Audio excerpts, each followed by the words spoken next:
દેશના વિકાસ માટે દેશના નાગરિકો સ્વસ્થ અને સશક્ત હોય તે બાબતને અનિવાર્ય ગણાવતા વડાપ્રધાનશ્રીએ જણાવ્યું હતું કે આ વિચારને ધ્યાનમાં રાખી કેન્દ્ર સરકારે આયુષ્યમાન ભારત યોજના શરૂ કરી છે, જેનો લાભ લઈ 6 કરોડથી વધુ લોકોએ હોસ્પિટલમાં દાખલ થઈ સારવાર મેળવી છે. સારવાર ઉપરાંત સસ્તા દરે દવાઓ ઉપલબ્ધ કરાવવા સરકારે 10,000 જેટલા જન ઔષધિ કેન્દ્ર શરૂ કર્યા છે, જ્યાં બજાર ભાવ કરતાં 80% ઓછા દરે દવાઓ મળે છે, જેના પરિણામ સ્વરૂપે દર્દીઓના દવા પાછળ થતા ખર્ચમાં ₹30,000 કરોડની બચત થવા પામી છે.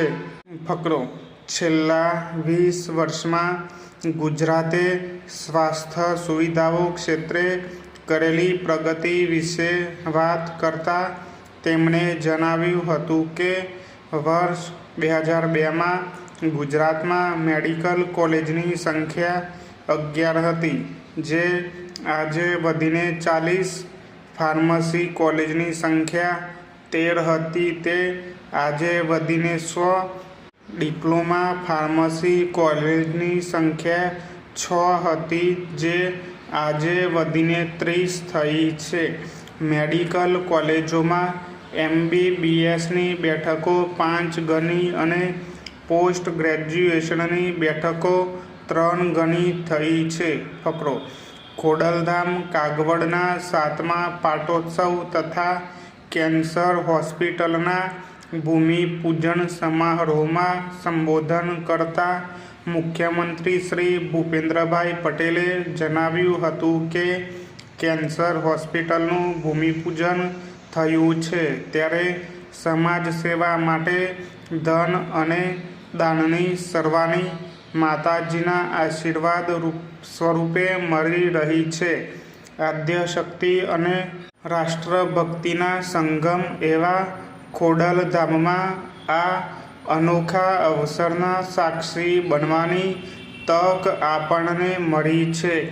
ખોડલધામ એ ગુજરાતનું એકમાત્ર એવું મંદિર છે જેના પ્રવેશદ્વાર પર રોજ રાષ્ટ્રધ્વજ લહેરાવવામાં આવે છે.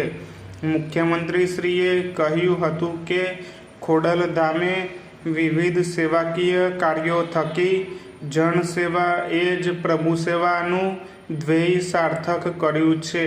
વડાપ્રધાન શ્રી નરેન્દ્રભાઈ મોદીના નેતૃત્વ હેઠળની કેન્દ્ર સરકારે છેલ્લા 10 વર્ષમાં શહેરી, ગ્રામ્ય એમ દરેક વિસ્તારના વિકાસ, દરેક નાગરિકના કલ્યાણની નીતિ અપનાવી છે અને 25 કરોડથી વધુ લોકોને ગરીબી રેખામાંથી બહાર લવાયા છે. ખોડલધામ દ્વારા કેન્સર હોસ્પિટલના નિર્માણના વિચારને બિરદાવતા તેમણે કહ્યું હતું કે નિરોગી, સમૃદ્ધ, સુખી સમાજનું નિર્માણ રામરાજ્ય તરફનું પ્રયાણ છે.